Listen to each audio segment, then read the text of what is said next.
Swayam Prabha. Digital India. Educated India.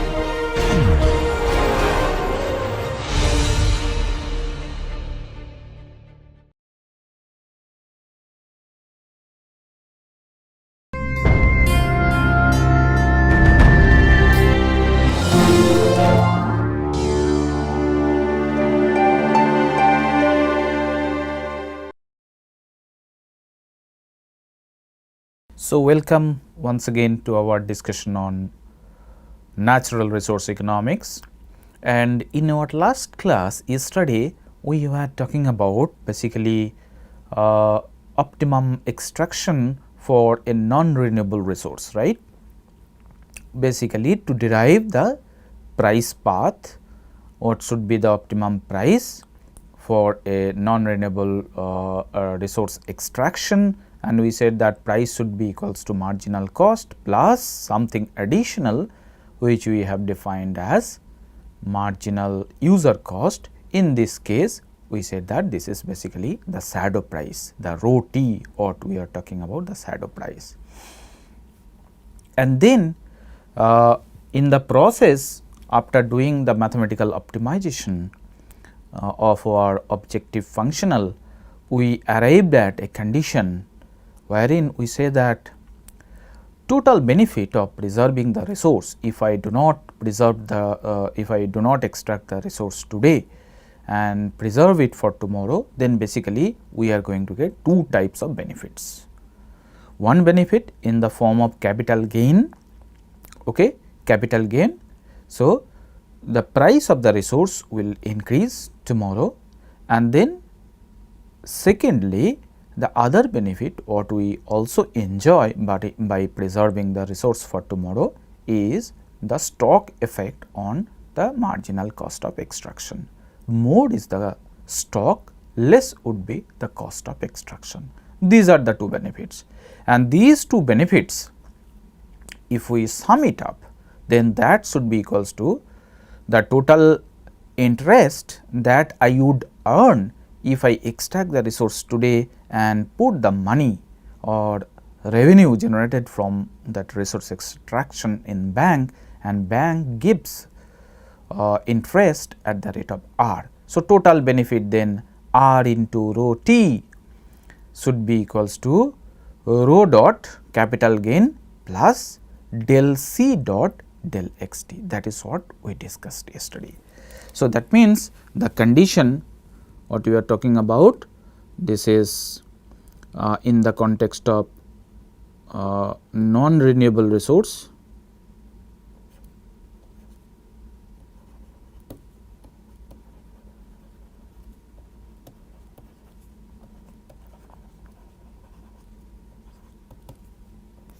So, the condition what we have derived is total benefit R into rho t should be equals to rho dot t capital gain plus del c dot del x t.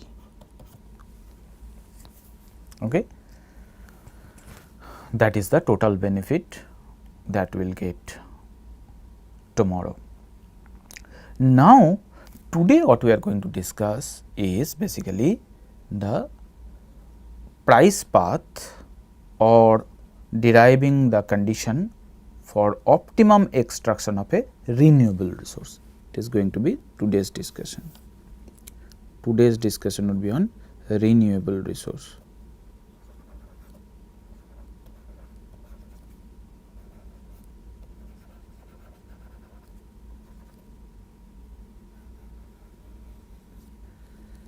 Okay.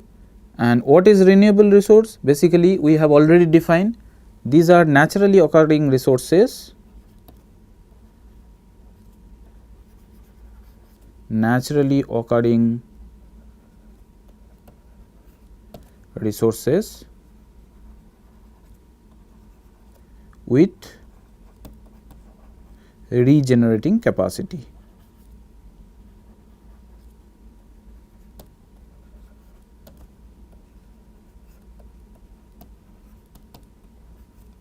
And for an example, we can take fishery. fishery. Okay. So, what is the context? Let us assume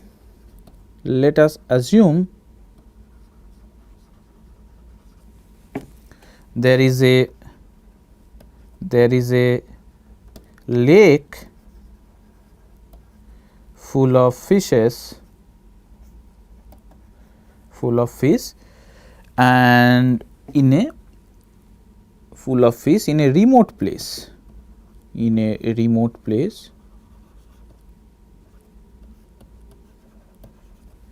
okay, in a remote place.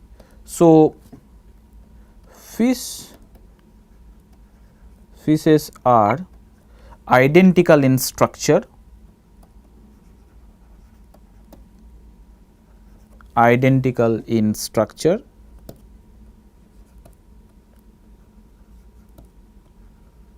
and uniformly distributed.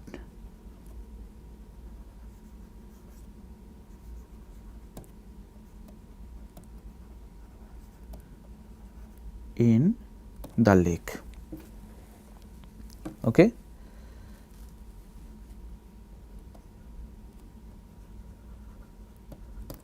Right. And since the lake is in a remote place, so far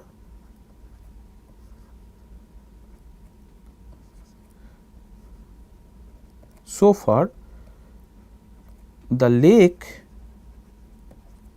is undisturbed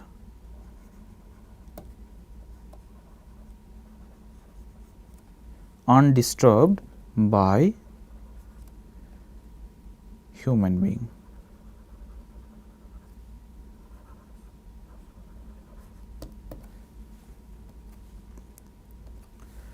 Okay. Since it is not disturbed by the human being, that means economics is not involved in this context. So, we say that this is a purely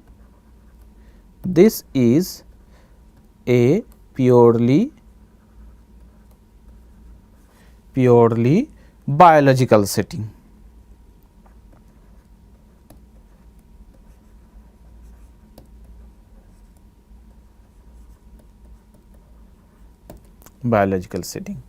Right? No economics.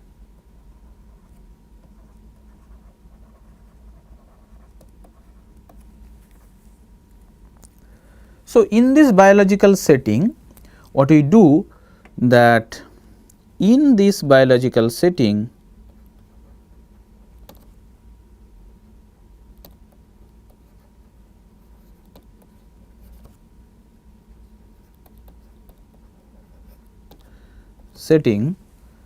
growth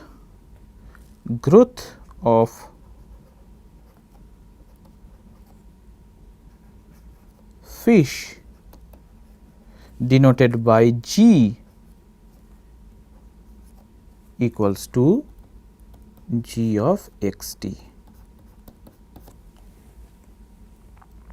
So, this G equals to G of xt, this is called stock dependent growth. Okay. Stock dependent growth.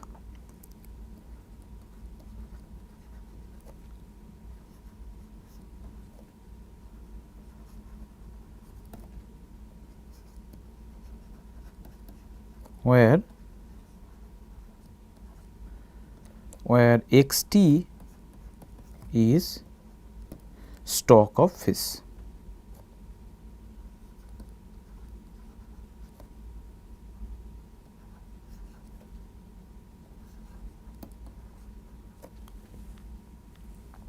Okay. Right. So, this is purely a stock dependent growth that we are talking about, right. Now,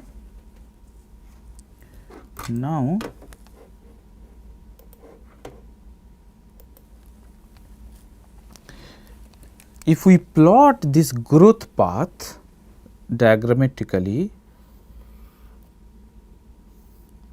let us say that in the x axis we are measuring stock, okay, and in y axis what we are measuring is basically growth, which is g is a function of x t, and also the rate of extraction, okay, or sorry, not rate of extraction, rather I will say that yield, okay, y is basically yield. Then the typical growth function looks like this.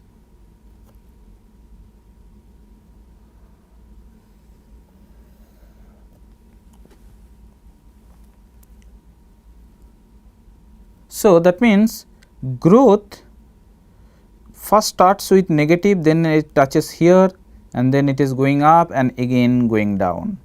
So, here the idea is if x, the stock of fish is greater than x mean.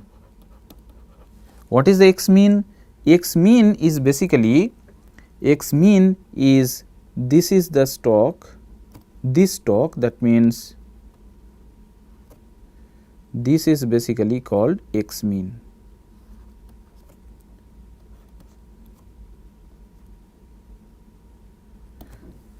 So, how is this x mean defined? X mean is basically minimum stock required for the species to grow.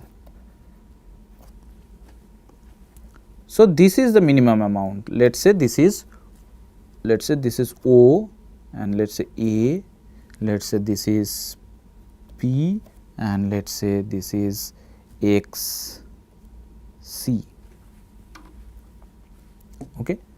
So, OA is basically is indicated by x mean, the amount of stock indicated by OA. If x is greater than x mean, so that means stock of the fish is more than the x mean, then only we will see a positive growth. If x, then that will indicate g of x t is positive, and if x is basically less than x mean, then that would imply x equals to 0. This is what we have to mind. So, that means at any point of time, if the stock falls below this minimum level, then we will say that the species will not grow and ultimately it will get exhausted. So, OA is the amount which is basically x mean amount of resource required, minimum stock required for the species to grow. Okay. So, what is happening here at P, at point P, growth is basically maximum.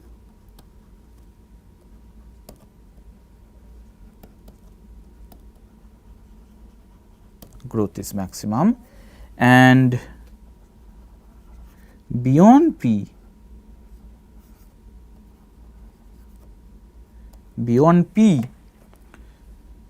growth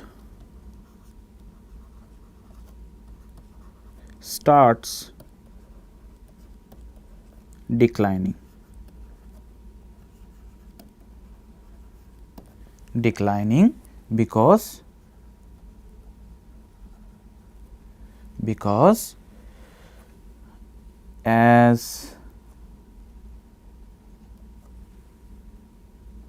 Because if number of fish is too large, there would be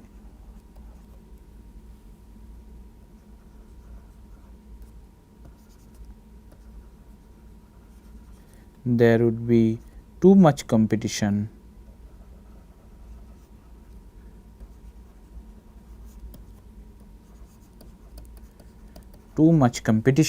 for food and oxygen. That is all. Okay. So, beyond P, if the number of fish grows beyond P, then there would be too much competition among them for food and oxygen. So, as a result of which the growth will actually come down, and we assume that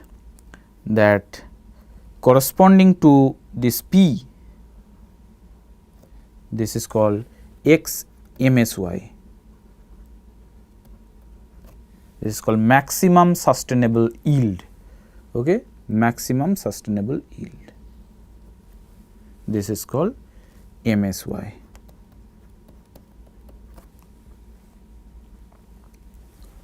Right.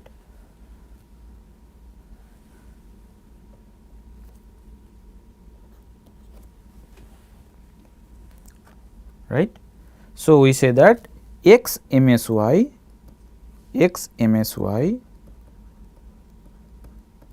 is maximum sustainable yield.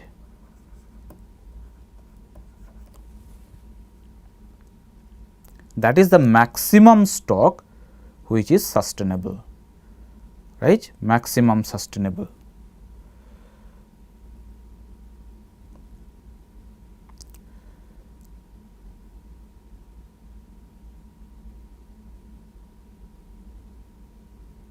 So, rather than calling it X MSY is maximum sustainable yield, I would say that stock corresponding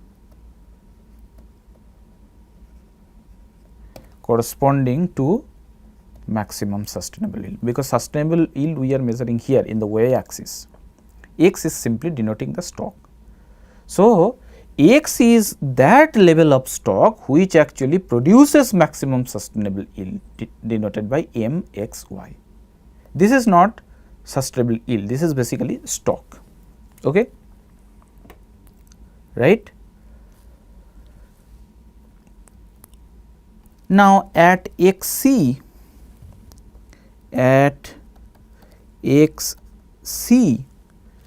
growth becomes 0 again, and the growth function has two roots.